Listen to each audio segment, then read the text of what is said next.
Welcome to my channel Bengolinomics. मेरा channel बेंगोलिनोमिक्स में तुम सबका स्वागत है। उम्मीद करता हूँ तुम सब लोग ठीक हो, घर में रह के ठीक से पढ़ाई कर रहे हो। अभी हम बात कर रहे हैं कैपिटल बजटिंग जब करते हैं तो उसका रिटर्न कैसे कैलकुलेशन किया जाता है इसके बारे में। कैपिटल बजटिंग मेथड दो तरह का होता है। एक ट्रेडिशनल मेथड है जिसमें पड़ता है payback method and accounting rate of return method, and another is discounted cash flow method जहाँ पे NPV, profitability index and internal rate of return को कैलकुलेशन किया जाता है। तो वीडियो शुरू करने से पहले मेरा चैनल बेंगलोर को जरूर सब्सक्राइब करना, लाइक बटन और दबा देना और दोस्त के साथ शेयर भी कर देना। अगर कुछ डाउट्स है तो जरूर मुझे कमेंट करके बताना। तो चलो आज हम बात करेंगे अकाउंटिंग रेट ऑफ रिटर्न के बारे में। So the first accounting rate of return जो बात करेंगे वो है अकाउंटिंग रेट ऑफ रिटर्न। इसका कुछ अलग अलग नाम होता है, जैसे return on investment method ROI, जैसे average rate of return, accounting rate of return, इस तरह से। तो इसको अकाउंटिंग रेट ऑफ रिटर्न किसे कहते हैं ना, it is the ratio of estimated accounting profit of a project to the average investment made in the project. क्या होता है ना, accounting rate of return is a project is the ratio of the average net income of an investment to the original cash flow of an investment. मतलब हम जब पैसा डाल रहे किसी प्रोजेक्ट में, वहां से जो रिटर्न मिल रहा है साल में, तो उसका जो एवरेज ईयरली 1 साल 2 साल 5 साल ऐसा कंटिन्यू प्रोजेक्ट कंटिन्यू होता है, जितना दिन उसका लाइफ चलता है, तो उसमें एवरेज कितना साल में कितना वो प्रॉफिट दे रहा है, उसका एक एवरेज कैलकुलेशन करना। और यहाँ पे जो प्रॉफिट होता है, उस प्रॉफिट को कैसे कैलकुलेशन की ना, जितना अर्न हो रहा है उसमें से हमको जो डिप्रिसिएशन होता है उसको हम निकाल के वो अकाउंटिंग प्रॉफिट कैलकुलेशन किया जाता है। तो अकाउंटिंग प्रॉफिट किसका जो फॉर्मूला है वो है, तो ARR क्या होता है, accounting rate of return annual net profit. तो साल में हम जितना नेट प्रॉफिट कमा रहे, नेट प्रॉफिट कैसे होता है ना, टोटल जितना हमको मिल रहा है, टोटल जितना अर्निंग हो रहा है उसमें से डिप्रिसिएशन जो होता है उसको निकाल के। तो इसको अगर हम लिखेंगे तो यहाँ पे हम ARR average rate of return और अकाउंटिंग रेट ऑफ रिटर्न के जो फॉर्मूला है लिखा है, ये RT minus DT divided by N whole divided by C into 100। तो ये RT क्या होता है, जो total return in T periods में जो दे रहा है। T का कोई एग्जैक्ट वैल्यू नहीं है, ये T running from rise from 1 to N, and D की डेप्रिसिएशन इन टी पीरियड्स। तो हर साल में जो डेप्रिसिएशन होता है, डेप्रिसिएशन मतलब प्रोजेक्ट का जो वैल्यूएशन कम होता है, तो उसको कहते हैं depreciation. N is the life span of a project. N मतलब एक प्रोजेक्ट जितना दिन तक चलेगा। तो 1 साल, कोई प्रोजेक्ट शुरू होने से 5 साल चल सकते हैं, कोई प्रोजेक्ट शुरू होने 10 साल चल सकते हैं, कोई प्रोजेक्ट शुरू होने से 7 साल से, उसी कहते हैं life span of a project. And C is the initial investment. C मतलब हम किसी प्रोजेक्ट में फर्स्ट टाइम जितना इन्वेस्ट कर रहे हैं वो होता है इनिशियल इन्वेस्टमेंट।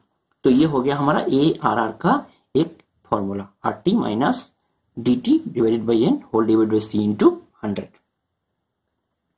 अभी इसको डेप्रिसिएशन को कैसे कैलकुलेशन करना है ना, डेप्रिसिएशन इसको डेप्रिसिएशन को अगर D लिखें तो ये होता है C minus S divided by L, where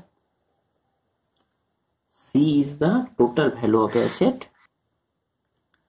S is the total scrap value and L is the life span.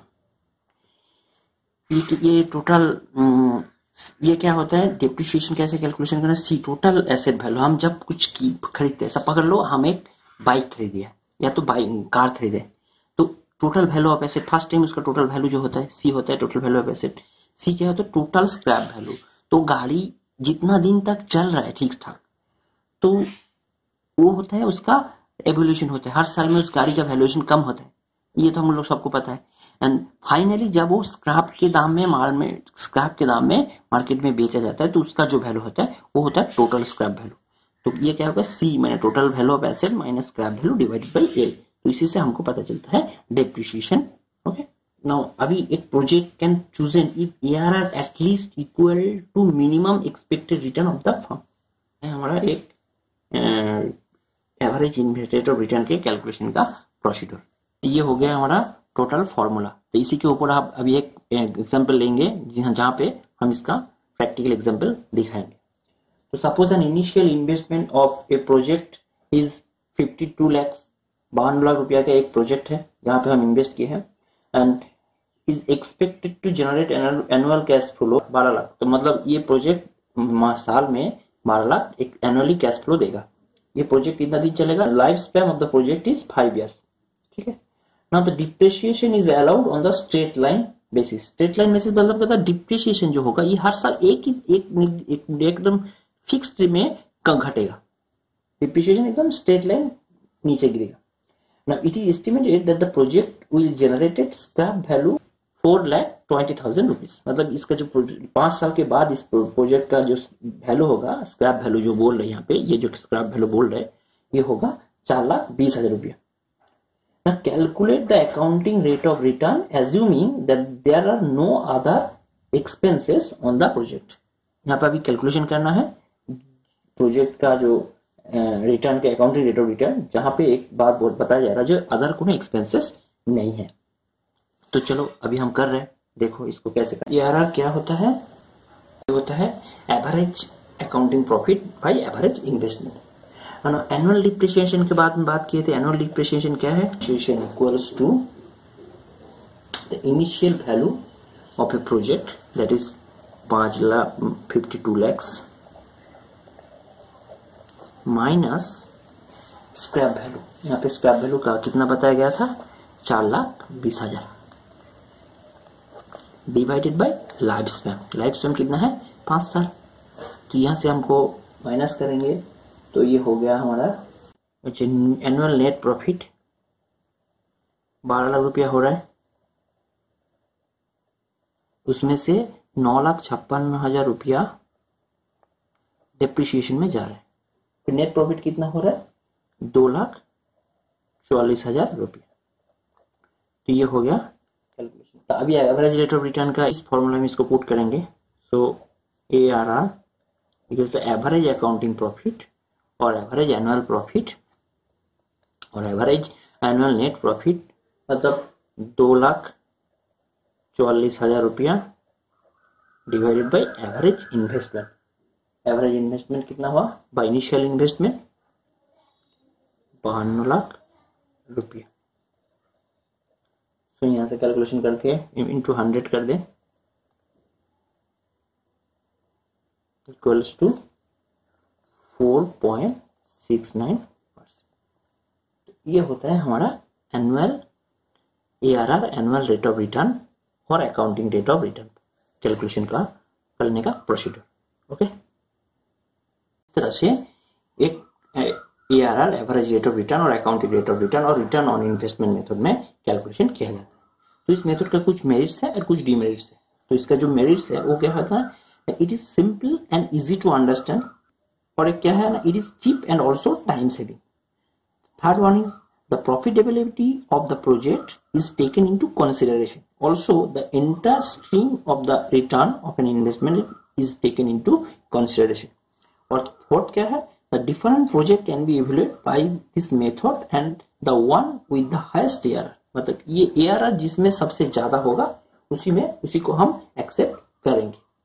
तो ये हो गया हमारा मेरिट्स। इसका कुछ डिमेरिट्स, लिमिटेशन है। क्या है ना? The process consider accounting profits and not the cash flow. Investment potential of return is ignore in this method.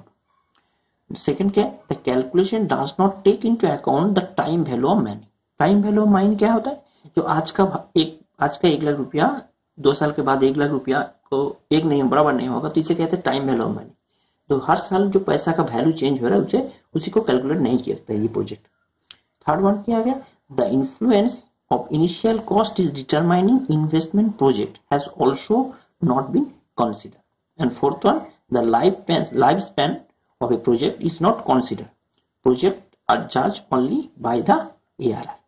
Okay, तो चलो ये हो गया हमारा एवरेज रेट ऑफ रिटर्न के डिटेल्स। इसको देखो, और किसी को कुछ डाउट्स है तो जरूर मुझे कमेंट करके बताना। Thank you for watching this video. Thank you.